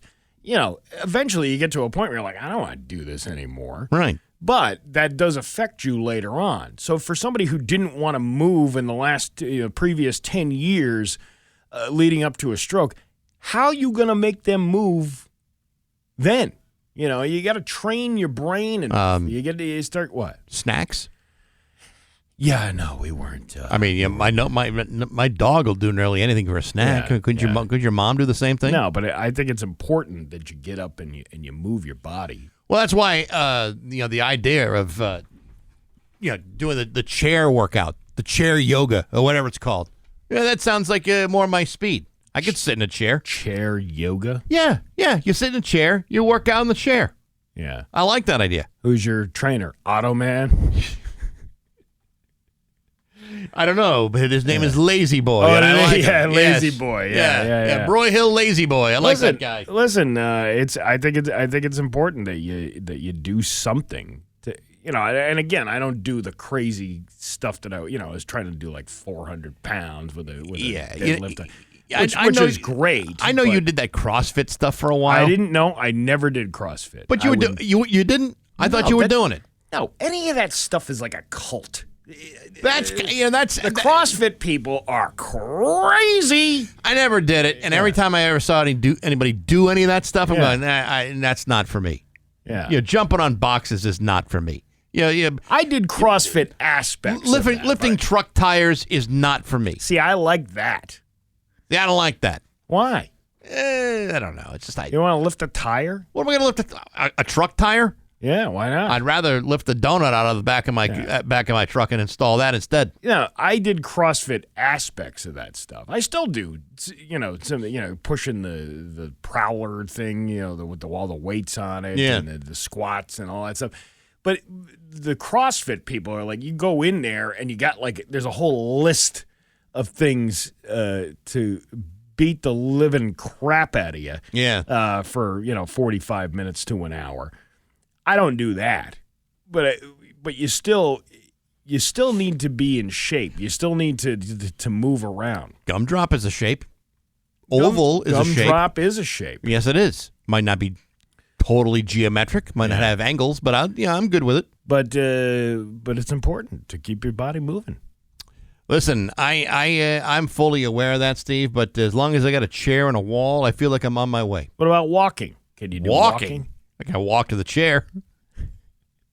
I'm trying. I probably do. I'm trying to help you. I probably do 10,000 steps from the couch to the fridge. Yeah, because if you don't do any of that stuff, you're gonna be one of those guys. You're gonna be losing toes and feet and all that other stuff, and then you're gonna be sitting in a chair, relying on Cub Scouts to feed you. What was that movie? What was that? Was that a Seinfeld thing? Yeah, I think it might have been. Yeah, relying on Cub Scouts to feed you. to feed me. Yeah. Listen, if I got to be a pack leader just to get by, I'll do it. I'm just telling you. I'm looking out for you.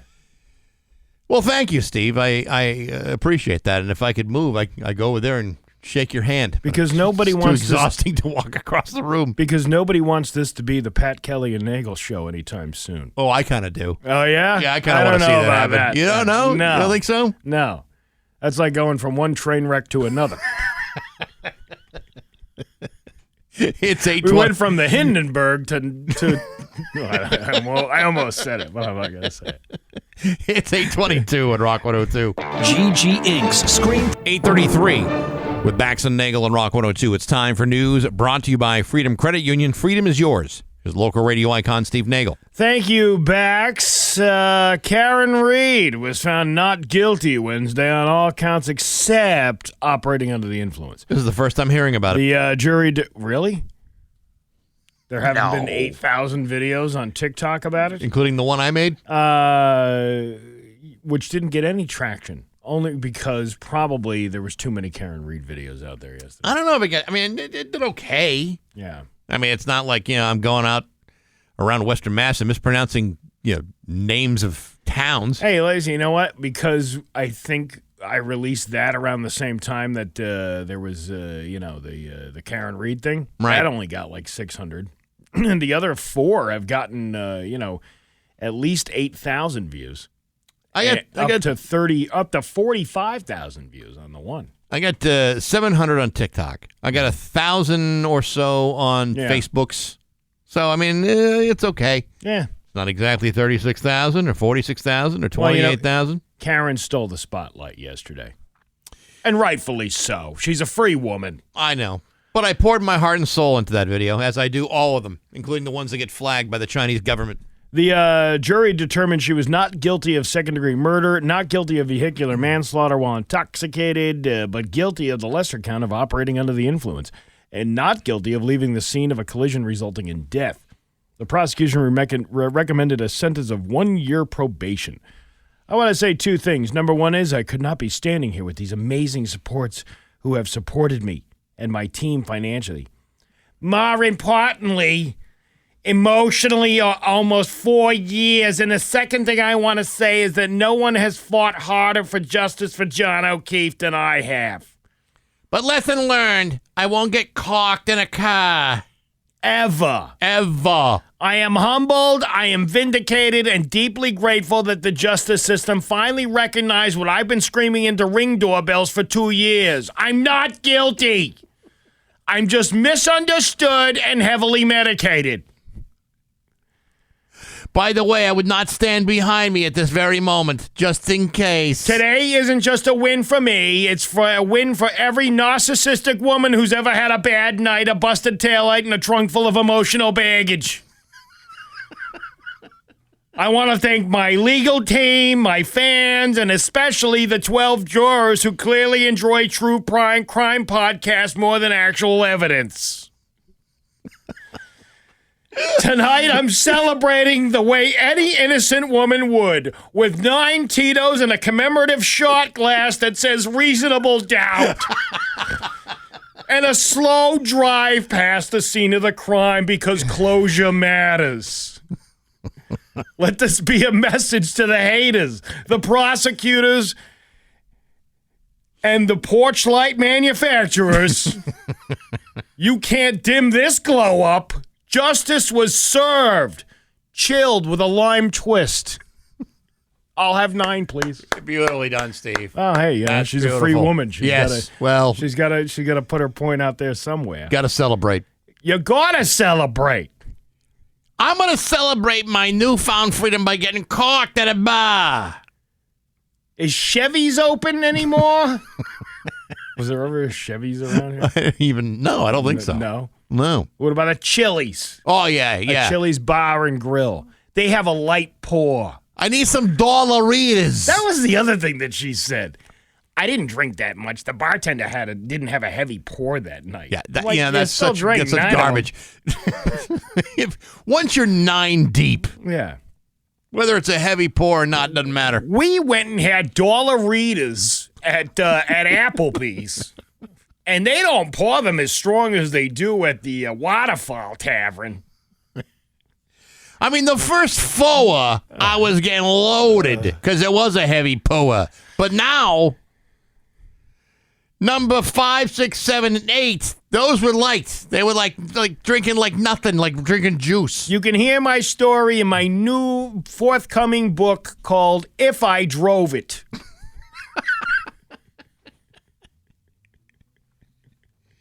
If I hit him, which I didn't. Which I did not do.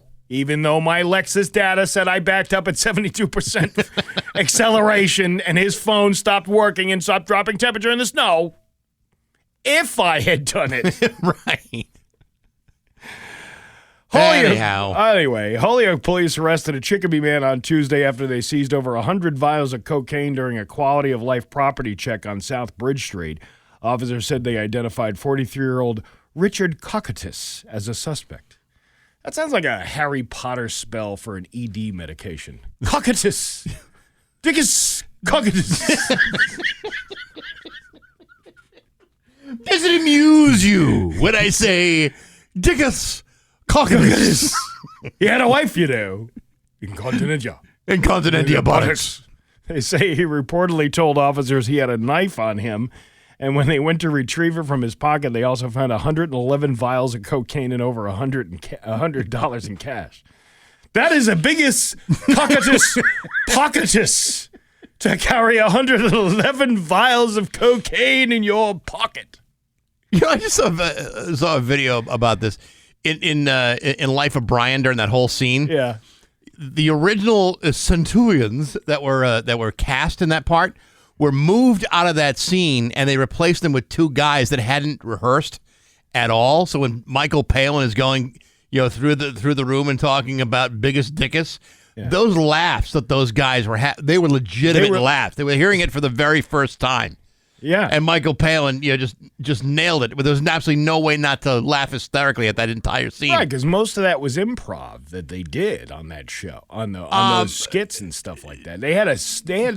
I think in a lot of cases those were very specifically written out. But that scene, those 2 guys had no idea what was coming, and they lost it. I was watching that interview with John Cleese and saying that they had it was kind of almost like a Curb Your Enthusiasm type of thing, where they some of it was somewhat of a script written out, but then they would just say something and go off on a tangent. Absolutely brilliant movie. Absolutely hilarious. Good times. What else? I don't even feel like doing anything else. Well, Steve, you gotta. It's only 8:40. You gotta give me at least something. This week has been going by so slow. Yeah, it has been, and I don't know what it's attributing to that, but yes, it's been crawling. Is it the weather? Was it all the rain we had? It might. What was it? What was it that made this week the longest week ever? It's only Thursday. I woke up this morning and I'm like, oh, maybe it's Friday. It's not Friday. No, that's tomorrow. Yeah. We're a whole day away. Well, you could always come to a $20 dinner and a comedy show tonight over at the Shortstop Bar and Grill. Well, that'll make the day speed by. What? Don't you think it would? Typically, yes. Yeah, anticipation for a good night out of comedy. We already did the health test thing, right? I did that. Last hour. How about this one? Let's see. Where is it? I had it here.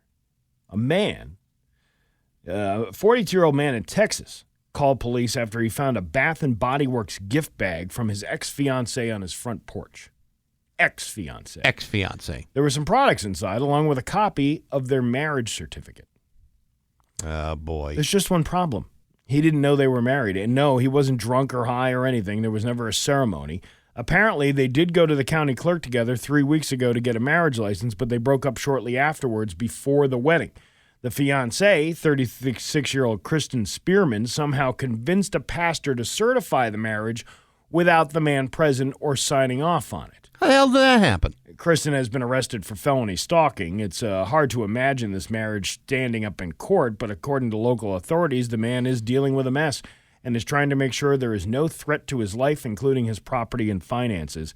The names of the groom and pastor have not been released, which you could easily probably Google now that you know her name is Stephanie, what did I say? Kristen Spearman. How the hell did that happen? I mean, you kind of need both people to sign the license, right? Yeah, I mean, it can't even be valid. No. I don't know if I buy this story. Seems to be crap. Yeah, she looks like the kind of gal that would do that. Ugh. She's got that RBF. Oh, yeah. I know what you're talking about. The resting bitch face. Mm-hmm. I've heard that. Yeah. Some people say I have that version. You do, kind of. Yeah. I don't know why. I'm not an angry person. I think just like, you at rest looks like you're doing it right now. Mm-hmm. Yeah. You're good. I'm starting to feel agita. Like I'm about to kick somebody's ass. Like you're just angry and miserable.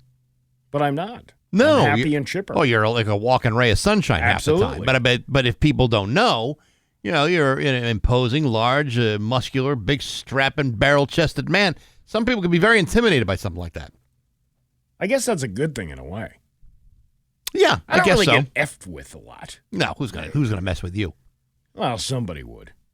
But most people wouldn't. You play the numbers. The percentage of people that's going to try messing with you, they'd be out of their minds. Yeah, I don't know about that. I haven't scaling back on the weights, Where you're getting too big, too ripped. It's more about the mobility issue. I see. You got to make sure that you're mobile. You don't want to be one of these muscle-bound guys where you can't lift your hands above your head. Actually, that wouldn't be a bad idea. Excuse me, ladies. Do you know where the weight room is? It's like giving Joe Piscopo the weights. Only use these, Joe, in your spare time. In your downtime. Your Pioneer Valley forecast today is going to be, it's going to be a heat advisory in effect from 11 a.m. to 8 p.m. That heat index values up to 101 are expected, with a high of 94 today. Tomorrow, things are a little bit drier, high of 80. It's 73 right now in downtown Springfield. I'm Steve Nagle, and that's the news on Rock 102. Springfield's Classic Rock. It's 8:52 and Collective Soul with Bax and Nagle on Rock 102. There is going to be a heat advisory in effect today from 11 a.m. to 8 p.m. Heat index of 101, which is crazy. The temperature high of 94. It is currently 72 right now in downtown Springfield. By the way, if you ever miss any portion of today's broadcast, you can always go back and listen to the Bax and Nagle on-demand podcast. It's so simple. It's absolutely free, and it's all brought to you by the fine folks at Curry Honda in Chicopee. Experience the best. You can download it on Apple Podcasts, SoundCloud, Spotify, the Rock 102 YouTube channel, and on the app. And again, all brought to you by Curry. Well, there you go. See? There you have it. There you go. By the way, $20 dinner and a comedy show tonight. Here's the thing. Tickets are going quick. You got to get I have to put a stop on these things by like 3 o'clock this afternoon. Okay. Because we only have a finite number of seats. And we had to turn people away the one time because you had to turn like 40 people away. Like a ton of folks. It was crazy. So if you don't buy the tickets by 3 o'clock, you're probably not going to be guaranteed a seat. I mean, maybe a squeeze in. You know, we're already getting up there in the numbers, and we're not too far away from the max capacity of the room. Yeah. So if you want the $20 dinner and a comedy show deal, you either message me now, or you can go on Venmo at Nagle Comedy and make sure you're searching up a business, and that'll be. Think of it as a reservation that you have to pay for. Yeah. That's it. That's all it is. And we got a great headliner tonight. We got Lee Syatt, who is a very funny comedian. He's always on the Joey Diaz podcast, and he'll be closing out the night tonight. And we got Darren Rivera, local Connecticut comedian. It's going to be good. And you and that other guy? Yeah, I don't know what that other guy's name was. He was in here once yesterday. Yeah, and I've never heard of him before. Caperny, Jabroni, something like that. Copernicus. Copernicus, yes. Copernicus, yeah. Much like the coctosis guy that we just did. I've just come down with a very serious case of coctosis. I think it's cocytus. Whatever it may be. Yeah. Whatever it may be. Yeah. That's what I'm talking about. What else is going on? Tomorrow will be an open line. Friday, which will be exciting. Oh yeah, absolutely. And the weather's going to be nice. Like okay, today is going to be a little funky, little sticky. Maybe a chance of a shower. Tomorrow though, a little drier, and it's going to be fine. Perfect night to go see a free Music Friday show at MGM. Yeah, I'm really looking forward to Saturday. Saturday's weather's looking pretty good for the Rick's Place event that we're doing over at Vantage Valley, which is great. Yeah. I mean, we got tons of prizes. Like, do you want me to read some of the why not? things we got? A couple minutes. First of all, Dave Miner donated a ton of toys and all kinds of different prizes for the kids. So there's plenty of that. We have some handmade quilts that people have made. That Dave Miner quilted himself? Yeah. We got the Gristmill Cafe gift card, Maple Leaf Bar and Grill, which I went into yesterday, picked up that stuff. The Route 10 tire guy, $1,000 worth of tire gift cards. That's cool. That's a set of tires. If you win both of them, there's two $500 gift cards. If you win both of them, that's a set of tires. Easy. It's a half a set of tires if you win one of them. You know, I mean, maybe if you split the ticket money with somebody else, that's a quarter of a set of tires if you split the gift card with somebody else. Yeah, see, that's great. Autumn Mist Farms, Mass Hire Holyoke, Thunderbirds, MGM, the Rumble Seat, Tribeca Gastro Bar and Grill in Westfield, the Yard Tavern. We have a pair of Red Sox tickets. We have to throw in something horrible just to throw everything else off. Hey. They've been on a winning track. For now. The Wick 338 tickets, 7Bs. They got $100 worth of gift cards going out there. Bay State Dental. They have tickets to the Revolution. You know that the soccer thing? Yeah, that's cool. And they got two different games that are up for grabs up there. Pellegrini, Sealy, Ryan, and Blakesley. They got Woo Sox 4-pack tickets and shirts. That's cool. Associated Building Wreckers. They have a dumpster rental. I'll tell you what, that's actually a pretty valuable prize. Yeah. And Ludlow High School is a season sports pass to Ludlow High School. So you can see all the Ludlow High School games. Oh, that's very cool. Yeah. And of course, Vantage Valley's got a gift up for grabs there. And of course, when you're there, I'm sure you can make a nice donation to Rick's Place too. Absolutely. Yeah. See? Yeah. The more raffle tickets you buy, the better chance you have of winning. That's going to be a good time. Yeah. It's 8:58 with Bax and Nagle on Rock 102. Rock 102's Classic Rock Summer, driven by the Leah Auto Group. Stack your savings with Leah. Rebates, discounts, and bonus incentives on over 3,900 new and pre-owned vehicles at all Leah locations. It's happening now through Labor Day weekend. All you need to do is listen to Rock 102 all summer long and get ready to pounce when your opportunity to grab your share of the summer stash of prizes presents itself. Plus, we're giving away a $25 gift card to the Store & Tavern every weekday through Labor Day. If you'd like a shot at winning, you need to register at rock102.com, then listen to Pat Kelly every weekday afternoon to see if you won. Pat Kelly. It's the Classic Rock Summer on Rock 102, Springfield's Classic Rock. You want to stack your savings? You can do that at Leah Toyota of Wilbraham. They are piling on the deals with the Leah discounts, the factory rebates, the limited time incentives. It's going to save you thousands on your new Toyota. You can get up to $3,000 off the MSRP on the brand new Tundra. Or you can drive off on any of the remaining 2024 models. Their clearance price with savings stacked up to $3,000 off the advertised price. And it's like a Toyota wonderland over there. They have 600 new Toyotas to choose from, and each one of them stacked with savings. Visit Leah Toyota on Boston Road in Wilbraham, where you stack and they slash their prices to get you the car you want at the price you need. How satisfied were you with your home heating system this